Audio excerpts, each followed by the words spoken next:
Okay, so let's talk about burning fat in the lower body of females. Like we said, if you're going to understand burning fat for females, especially in the lower body where cellulite shows up, you really need to understand the adrenergic receptor. So let's go through this really quickly. What I'm going to draw for you is a fat cell. And on each of your cells in the body, you have little receptors. Think of receptors as antenna, okay? They're like little antenna, and they pick up signals. What signals do they pick up? They pick up the signals from our hormones. So hormones dock onto little receptors on each cell and then trigger the event inside the cell like fat burning.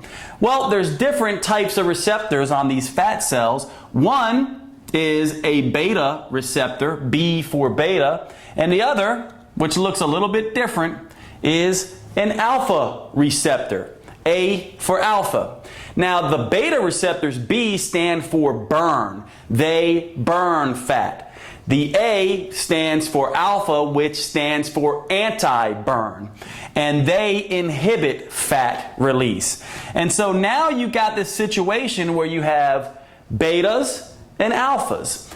Alphas inhibit fat release, betas increase fat release. Now the interesting thing about women is if you look at their fat cells, they have about 9 times more alpha receptors on their cells. So that means that it looks a little bit like this. Let's 1, 2, 3, 4, 5, 6, 7, 8, and 9, right? So look at all the opportunities this fat cell has to slow its fat release. 9 times versus 1 for beta, okay? So if we're going to do what we can do to help women burn fat from the lower body, we have to block some of these alpha receptors. We have to block their activity, and we also have to accelerate the beta receptor activity so that we can have a net loss of fat rather than having this slow release of fat that the alphas cause. So how do we do that? Well, the first thing to understand is there's several things that are involved here. One of the things that causes so many alpha receptors to be in the lower body of women is the hormone estrogen.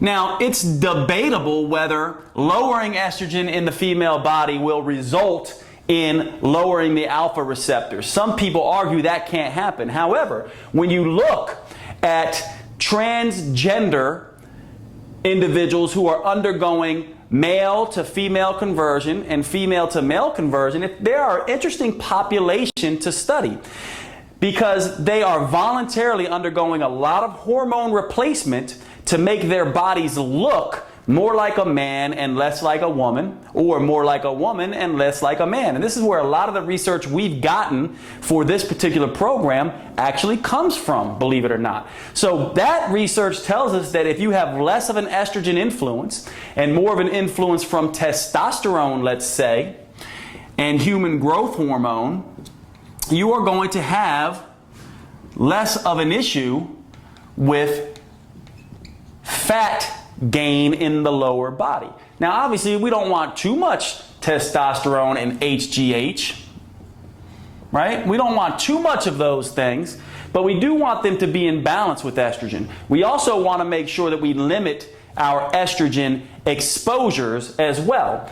The next thing is, and probably the most important thing, is the hormone insulin, because insulin is a powerful stimulator of the alpha anti-burn receptors. When a lot of insulin is around, those things are highly, highly active, meaning that they decrease our ability to burn fat from the lower body. So we have to make sure that we deal with insulin above all else. In fact, insulin is probably the most important hormone to deal with relative to estrogen, testosterone, and the others. Insulin is the big one, which means a lower carbohydrate diet is important to burn lower body fat. The other hormone here that is important is the hormone cortisol.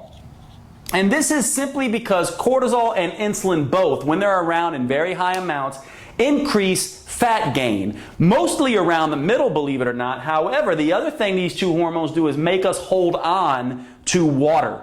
And that has an awful lot to do with the appearance of cellulite. Remember, we talked about water and fat can get into these pockets. And so we have to deal with those. And then the final one here is the catecholamine hormones. And they are the hormones that bind directly to the alpha and beta receptors. So when catecholamines, things like adrenaline and noradrenaline, bind alpha receptors, they slow fat loss. When they bind beta receptors, they speed fat loss. And so what we want to do is use what we know about these hormones here, estrogen, testosterone, insulin, and cortisol, to do what we can to block the activity of the alpha so that when the catecholamines bind, the alpha receptors are far less sensitive to it and the beta receptors are more sensitive to it.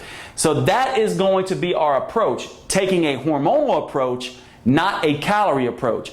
Calories are indiscriminate in being able to burn fat from particular areas, but hormones give us the ability to target very particular areas. So let's get started with that.